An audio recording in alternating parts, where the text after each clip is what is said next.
But I'm going to move on before I get too angry. And we're going to go to a different NFC North quarterback in Justin Fields because this man, hey, hell of a performance. All right? Hell of a performance on Sunday. But you lost to my Atlanta Falcons. Yeah, no, that was the game script. I mean, all around, it was going to be a shootout. Unfortunately, Justin Fields got hurt at the end of the game, so now it's up in the air whether or not he's going to keep playing or whatnot, or if they're going to fill in for that. But I mean, dude, absolute shootout. Cordero Patterson, a phenomenal job, man. Hey, shout out to you. Another punt return tutty for you. That's I believe that's like his seventh or eighth, or I think it's his ninth. I think it's ninth that he has ninth. most all time. I think he has most all time. I don't know if he's tied.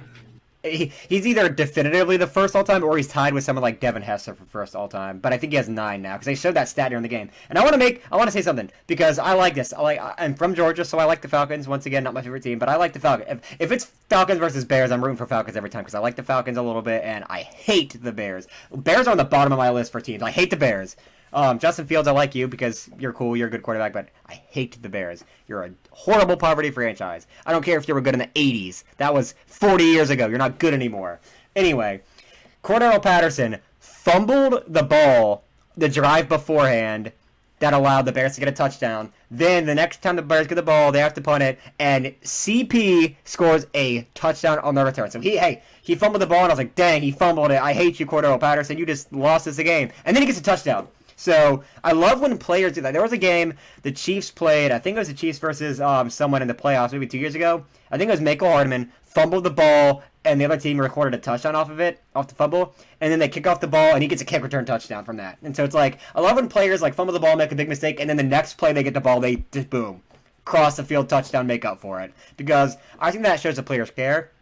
They take that stuff to heart whenever they make a big play and they give up some points or whatever, it hurts them. So they're like, you know what? Screw this. I'm going to go out there and I'm going to make a big play. And then they do it with a massive run for Cordero Patterson and a massive touchdown. But yeah, like you were saying, Justin Fields got hurt. You could tell very late in that game. He was wincing every time he got up, every time he got hit, every time he was bracing himself before he went down. He was just not in it to play. The Bears probably would have won that if he was healthy all game. I'm not gonna BS you. They probably would have won that game, but you could tell he got hurt. He was throwing the ball with a hurt shoulder. He was taking hard hits going down, but I think what this says long term is that Justin Fields' gameplay the last 3 weeks is not sustainable because although he took a lot of hard hits that game, he's been taking hits the past few weeks, and it's just starting to stack up. You can't be getting hit like that every single week, 10 times a week, and expect to be okay. So I think that the gameplay... Go ahead. Especially as the leading rusher when your running backs are doing absolutely nothing and the entire offense is on your back. You're absolutely right, Ethan. That's not sustainable. That's not something that Fields could keep up. His offensive line has not been fantastic, and his offense personnel has just been giving him absolutely no form of help. The top receiver was Montgomery with, I think, 54 yards, and then Justin Fields had, I believe, 85 rushing yards himself and 150-some passing yards. So when the offense is entirely on you like that, Claypool has done nothing, Mooney has done nothing, neither Montgomery or their other running back have done anything to help Fields out. And so when you're starting jobs on the line like that, of course you're going to play, you're going to ball out because you want to show why you're worth keeping around. But there's only so much that you can do as a mobile quarterback like that. I think we were talking about last week, mobile quarterbacks and how we each have different, views on them. And I said that I liked them a little bit more, but this is one big downside of if you have a mobile quarterback like Justin Fields, like Jalen Hurts, like Tua, you have seen, I think, and Lamar Jackson, you've seen them consistently be more prone to injuries than, someone like Aaron Rodgers or Josh Allen or Tom Brady or the people that have a little bit better pocket presence and can sit in there and, just pass the ball well. And some of that's not Fields' fault because he does not have any threats as receivers.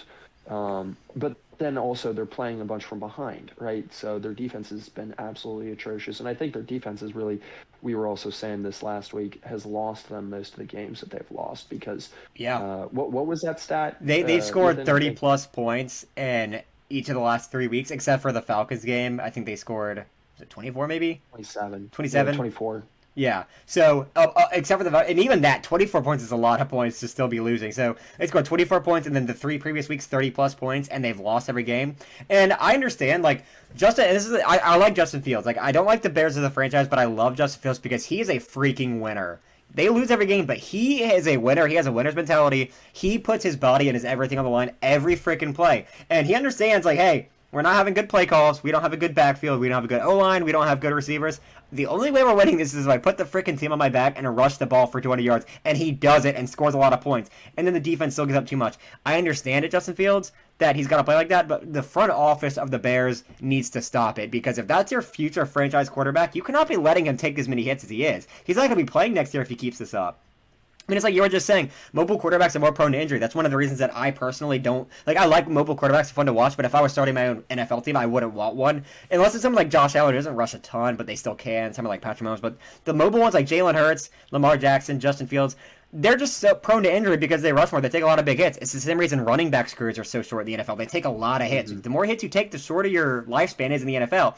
And when you got a franchise quarterback that you want to have for 20 years, like some of these guys like Drew Brees, Aaron Rodgers, Patrick Mahomes, unless he gets hurt, that you guys are going to have on your team for 20 years, you don't want to let them get hurt by taking a bunch of hits. And so I think they need to stop this. They either need to just start losing games by a lot and let Justin Fields rest, or give him some help, because I understand you don't want to lose games. I respect it. I hate when teams tank, but you are letting your franchise quarterback get beat up for nothing. You guys are still losing every game, but you're letting him take ass whoopings week after week after week. And I just don't get it. The Bears front office needs to do something about that. The coaching staff, someone needs to do something about that, because he's not going to stop himself. He's a competitor, like I said. He's going to do what he can to win, but that's going to get dangerous because he's starting to hurt himself. I mean, even after like I was saying at the end, he played the last 5-10 minutes of that game hurt. You could tell every time he got the ball, every time he threw it, every time he got hit, he was wincing and getting up super slow, and he was still playing and still throwing the ball, still making big runs. So he's not going to stop himself. Someone needs to stop him. Someone who has the authority needs to stop him from doing what he's doing,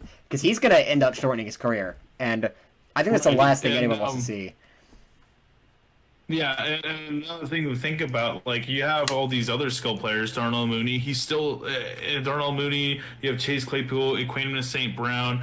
The Bears front office really needs to find a way to try to elevate these players and get them to use more. Ebner stepped up a little bit for Khalil Herbert being out, and then Montgomery stepped in. You can still use your running backs. I get it. Justin Fields is probably faster, and then after everyone gets into coverage, there's more open lanes for him to go to, but you really need to utilize all your other skill players as well. You can't, because the minute you look at Justin Fields and look at Derrick Henry. Two completely different people. Derrick Henry could probably take the workload. Justin Fields doesn't look as robust as Henry does, and the Bears front office needs to find a way to kind of utilize all their other skill positions. I mean, you have Cole Kmet, who's an absolute stud of a tight end as well. I can't believe we haven't mentioned that nasty one-hander that he had in the game. That was insane. It was absolutely filthy. Yeah, nasty one-hander. Kmet, after that, he barely was used, even though he's Fields' favorite target. Darnell Mooney, absolute speedster. Claypool, I know he's new to the franchise, but you could still try to focus more on whenever you're in training camp, on working with these other receivers or trying to elevate their skills to see what they fit better into the scheme, rather than focus the entire scheme on a mobile quarterback, because really it's going to hurt their team in the end of it. What they can do with Claypool is what they did with CMC when the Niners just traded for him. Give him some very basic routes that every wide receiver knows. You don't have to get him involved in some of these more diverse dynamics plays that he hasn't learned yet, but he can go run a go route or an out route or a quick slant across the middle or something, or a quick red zone slant, something like that. It's very basic. He doesn't need to be there for the playbook to know what that is. He knows what a slant is. He knows what a go route is, so he can do some of these things. Get him involved like that. Chase Claypool is a good deep threat. Throw the ball deep to him whenever he breaks a dusts the defender, throw it deep to him. I think with Darnell Moody's a speedster. He got a touchdown on Sunday, so at least he got that, but he's not really being utilized like he should be. Justin Fields, if he can get up to the point where he's throwing the ball for roughly 200 pass yards to 250 pass yards a game, and then he's rushing for another 80 to 100, that is chef's kiss perfect. That's what you need him to do. Run whenever he has his lanes, but not every freaking time. He needs to stay in the pocket and throw the ball some, and you guys need to help him. Bears front office, you need to make that happen, because right now he knows that the balls aren't going to be caught, and, you know, I don't know if it's the bad plays that are being drawn up, or if it's good defensive coverage. I don't really know, because the Falcons don't have a good secondary outside of A.J. Terrell, so I don't really know what that issue is, but something's an issue, and it needs to get fixed before they bust up their franchise quarterback too much. But I'm not going to beat a dead horse. Everyone knows what's going on with Fields. They just need to fix it. We'll probably talk about this next week whenever he breaks 4 ribs and is on IR for the rest of the season. But